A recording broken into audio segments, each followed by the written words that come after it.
Hola, hola gente, ¿cómo andan? Bienvenidos a la clase número 4 de Problemática Social Contemporánea. Para las personas que no me conocen, mi nombre es Nicolás Barreto y como digo siempre, voy a ser el docente que los y las acompañe en lo que sería esta cursada de esta materia. También, como vuelvo a repetir y siempre lo aclaro, me van a encontrar en otras materias relacionadas a las ciencias sociales, así que nos vamos a ver bastante seguidos. Cualquier duda, cualquier inquietud, alguna incertidumbre, algo, me encuentran en lo que serían los grupos de WhatsApp, bien, y también en lo que serían los grupos de Meet, ¿sí? Bien, vamos a encontrarnos, como dije con anterioridad, en la clase número 4 de Problemática Social Contemporánea, ¿sí? Lo que vamos a ver en la clase del día de hoy, ¿sí?, es seguir hablando un poco de la globalización, bien, y después comenzar a hablar de lo que serían los bloques económicos, cuál es la finalidad de uno de esos bloques, cuáles son los países que los conforman y demás, bien. Pero para empezar a hablar de la globalización, siempre, como digo siempre, me gustaría ir repasando el tema de la clase pasada, que fue la globalización, para reforzar contenidos, en el cual, bueno, la globalización de la economía, y dijimos que es el sistema económico actual, pero bueno, no siempre fue como lo conocimos hoy en día, que después de desarrollada la revolución industrial, a partir de ese momento comienza a surgir lo que es el capitalismo, que es el modelo económico que rige actualmente, que ese modelo económico conecta a todo el mundo, por lo tanto se genera globalización y demás. Y algo que estuvimos hablando y me gustaría que quede muy en claro, es básicamente lo que genera el capitalismo y esta idea de globalización económica y demás, que es básicamente lo que se conoce como la división internacional del trabajo. La división internacional del trabajo va a dividir básicamente al mundo en dos países, en los países desarrollados y en los países subdesarrollados, en donde los países desarrollados son los países que tienen industrias, mucho dinero, invierten en investigaciones, en armas, son de dar muchos préstamos y demás, y los países subdesarrollados son los que no generan industrias, tienen una economía dependiente del mundo, se generan fugas de cerebros, la verdad que el salario es bastante bajo. Por lo tanto, ¿qué es lo que va a pasar? Y esto es lo que digo siempre, ambos se van a necesitar. ¿Por qué? Porque los países subdesarrollados le van a vender a los países desarrollados la materia prima. Los países desarrollados la van a comprar, van a hacer el producto final con esa materia prima y ¿en dónde la van a vender? En los países subdesarrollados. Bien.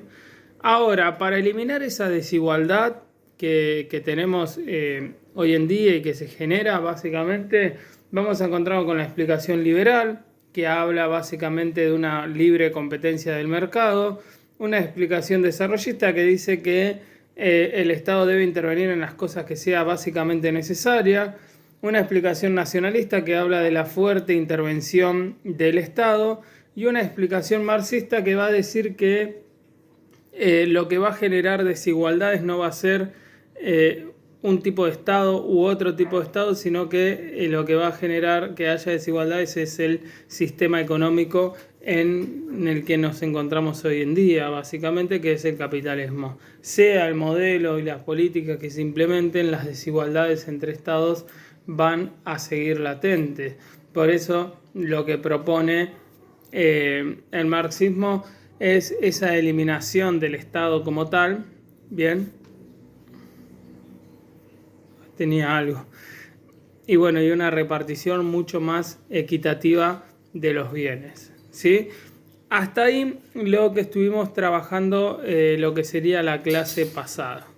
Bien, la clase del día de hoy vamos a hablar un poco de la globalización, vamos a retomar esos conceptos, vamos a hablar de algunas características que tiene la globalización y vamos a hablar un poco de la deuda externa, que es, o las deudas que generan los países, que es básicamente producto de esa globalización y de esa división internacional del trabajo.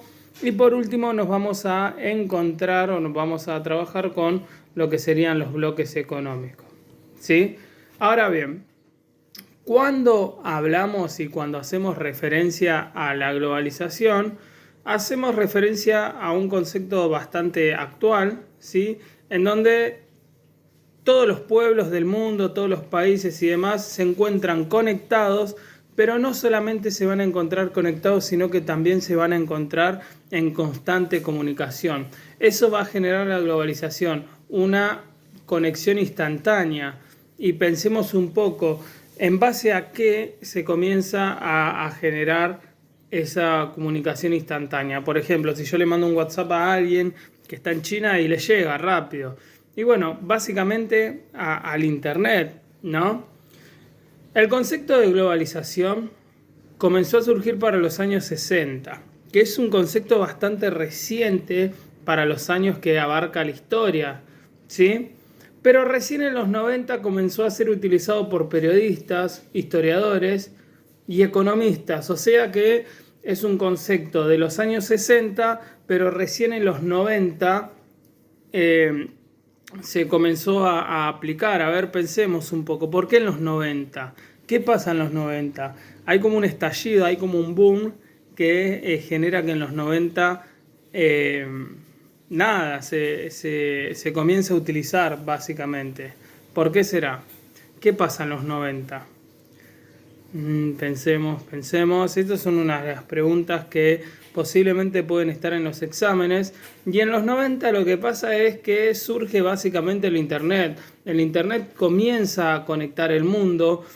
Por eso la globalización se hace mucho más rápida, ¿sí? El Internet ya a partir de los 90 comienza a ser básicamente la herramienta principal de la globalización, ¿sí? De conexión a nivel mundial. Obvio que a medida que fue pasando el tiempo se fue como perfeccionando, pero en los 90 con el Internet se comienza a utilizar el concepto de globalización. Ahora bien, hay una pregunta muy importante que es la siguiente. ¿Desde cuándo existe el concepto de globalización o desde cuándo, mejor dicho, existe la globalización? Algunos historiadores van a decir que la globalización se comienza a dar en el siglo XVI, ¿sí? ¿Pero por qué en ese siglo? Porque en el siglo XVI se desarrolla o se termina de generar básicamente todo lo que tiene que ver con la conquista de América, ¿sí? Y ahora, ¿por qué la globalización estaría ahí? Y bueno, porque la conquista de América era el nuevo mundo y ya al conquistar y adentrar a esa nueva región, desconocida para ellos, pero muy conocida para nosotros, a su sistema económico, ya comienza a haber como una conexión económica y mucho más global. Lo cierto y una crítica que podemos hacer a esto es que el término de capitalismo, ¿sí? Como que no estaba muy afianzado para la época, ¿sí? Ni había llegado a un sistema de producción capitalista. Ahora bien, a partir de 1870 sí se expande este concepto de capitalismo o de capitalista o de modo de producción capitalista a nivel mundial. Pero bueno, tenemos que destacar que durante la primera mitad del siglo XX no había como una globalización bien capitalista mundial, ¿sí? Ahora, la pregunta es, ¿por qué dije que en 1870 se expande de manera mundial y para el siglo XX no? Pasa algo en todo lo que tiene que ver con el siglo XX, que es lo que se conoce como la Guerra Fría y demás, en donde comienzan a tomar mucha fuerza dos posturas ideológicas. Bien, una va a ser el capitalismo, con Estados Unidos a la cabeza, y otro va a ser el socialismo con Rusia, China y demás. Dos posturas económicas, ideológicas totalmente diferentes. Entonces, ¿por qué podemos decir que para el siglo XX no había o no estaba sumamente afianzado el capitalismo? Y porque para que esté afianzado el capitalismo tiene que ser global, ¿sí? Todo el mundo tiene que ser capitalista. Y en este caso no. La Guerra Fría divide al mundo en dos bloques ideológicos y económicos, capitalismo y comunismo. Pero esta división no va a durar para siempre, ¿sí? Y ya a partir de los 60, la Unión Soviética, que hoy conocemos como Rusia, dentro de todo, se comienza a abrir al mundo y poco a poco, digamos, comienza a adentrarse en ese mercado global y mundial, ¿sí? Ahora, pienso que eso se genera porque ya era insostenible esa revolución, igual que en Cuba y demás. Después, bueno, ya para los 90, con la caída del muro de Berlín, cae lo que sería el socialismo, y también por eso podemos decir que la globalización se comienza a utilizar en los 90, ¿no? Porque si bien está en Internet, que conecta a todo el mundo, lo que pasa en lo que sería en los 90 es que cae el muro de Berlín y se da como la victoria del capitalismo sobre el socialismo, ¿sí? O sea, vuelvo a repetir, que si bien la globalización, ¿sí?, se comienza a generar en 1870 con revoluciones industriales y demás, ya en los 60 la Unión Soviética se comienza a abrir, en los 90 se genera la caída del muro de Berlín, lo que genera que triunfe el capitalismo, y con la derrota del socialismo y con el boom del Internet, la globalización se hace más, pero más presente. Ahora bien, ¿cuáles van a ser las características principales que se tiene dentro de la globalización? El mercado mundial va a estar unificado, ¿sí? Ahora bien, ese mercado mundial se va a encontrar ampliamente dominado por multinacionales, por empresas monopolistas. Es decir, que el poder y la distribución va a estar de los bienes, va a estar en pocas manos, ¿sí? Por eso se va a generar un crecimiento de manera desigual, ¿sí? Estas empresas van a pertenecer a un país determinado, como puede ser Estados Unidos, parte de Europa, Japón, y van a tener sedes en varias regiones. ¿Por qué van a tener sedes en varias regiones? Y porque por ahí en algún lugar los productos o la materia prima les sale más barata, por ahí en otro lugar la mano de obra les sale más barata y demás, ¿sí? Ahora bien, para que estas empresas multinacionales logren ingresar a un país, se generan privatizaciones, ¿sí?, con la excusa de que grandes empresas estatales van a generar pérdidas para el Estado y las empresas privadas no. Eso es muy debatible, hoy en día está en un debate, ¿sí? Ahora, ¿qué es lo que se pide también dentro de estas peticiones que tienen las multinacionales para poder ingresar a un país? Flexibilización laboral, es decir, disminución de los derechos de los trabajadores, ¿sí? Por eso van a cerrar empresas nacionales, se va a generar desempleo, se va a generar una caída de salarios, ¿sí? Por eso podemos decir que estas empresas multinacionales, producto de la globalización y el sistema capitalista, va a repercutir de manera directa en la vida política y económica de toda una región. ¿Por qué? Porque se vienen con esas peticiones y el Estado como que tiene poca maniobra.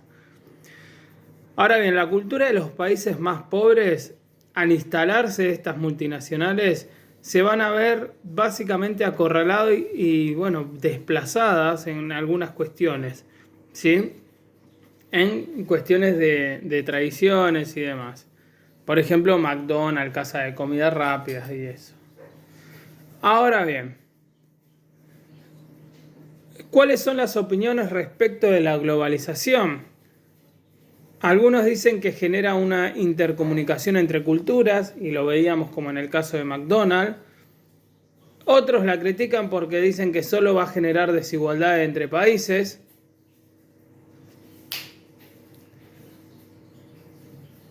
Otros plantean la idea de una globalización alternativa, generando relaciones entre países, pero con una repartición equitativa de las riquezas.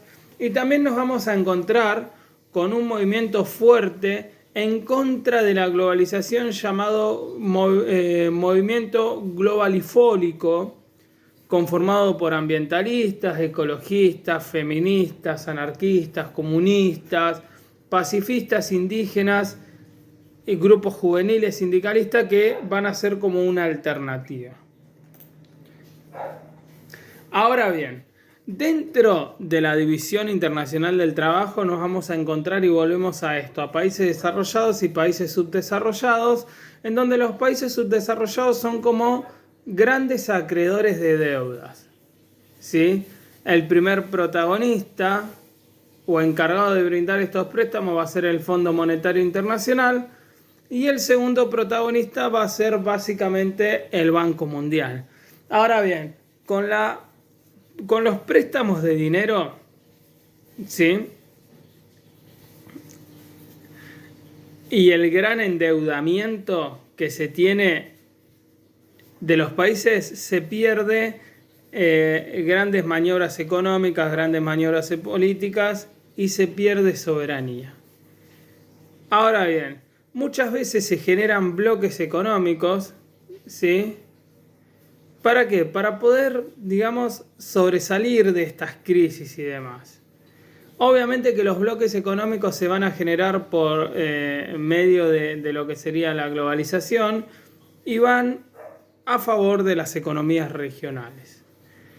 Esos bloques económicos se van a generar por una zona de tarifa preferencial, que va a ser básicamente reducir los impuestos sobre ciertos o determinados productos que se van a comercializar entre países. Zona de libre comercio, que son regiones donde no hay impuesto de aduana, por lo tanto pueden ingresar productos extranjeros.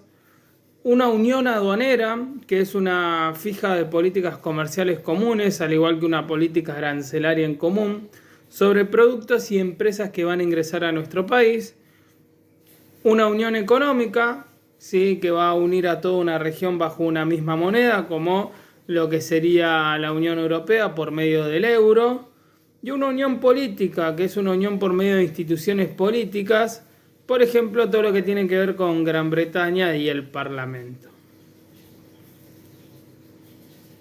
Nosotros nos vamos a encontrar con bloques regionales que van a ser tres. El TLCAN, ¿sí? Que es el Tratado de Libre Comercio de América del Norte, que va a estar conformado por Canadá, por Estados Unidos y por México, el cual tiene el objetivo de básicamente fortalecer todo lo que tiene que ver con lazos de amistad, con expansión de comercio, regularizar la actividad comercial, en beneficio de todos, pero bueno, siempre se duda un poquito de Estados Unidos, ¿sí?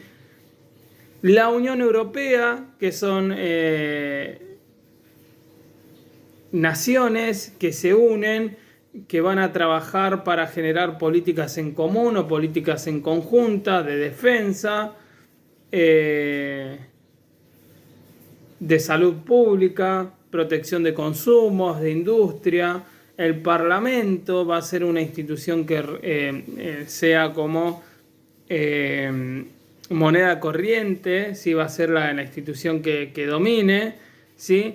Tenemos que destacar que la Unión Europea es la economía más grande del mundo, en donde dispone de un banco europeo, ¿sí? Y va a buscar básicamente, al tener un banco europeo, unificar toda la región bajo una misma moneda.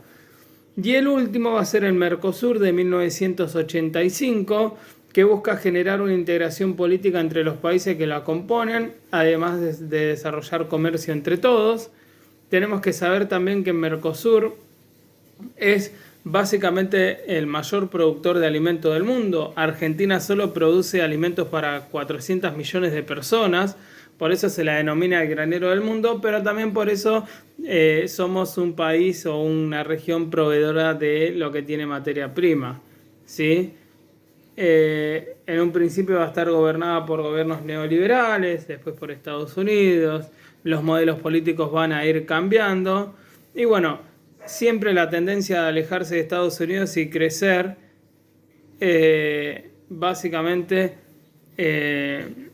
nada, va a ir estando mucho más presente. Bueno, también dependiendo del gobierno que esté, algunos van a buscar más alianza con Estados Unidos, otros van a buscar otros aliados comerciales mucho más por fuera de Estados Unidos, como por ejemplo la Unión Europea. El Tratado de Libre Comercio de América del Norte va a estar conformado por Estados Unidos, Canadá y México. La Unión Europea va a estar conformada por Alemania, Austria, Bélgica, Bulgaria, Chipre, Croacia, Dinamarca, etcétera, etcétera, etcétera. El Mercosur por Brasil, Paraguay, Uruguay, Argentina, Bolivia y Venezuela. Así que bueno, gente, eso es todo por hoy.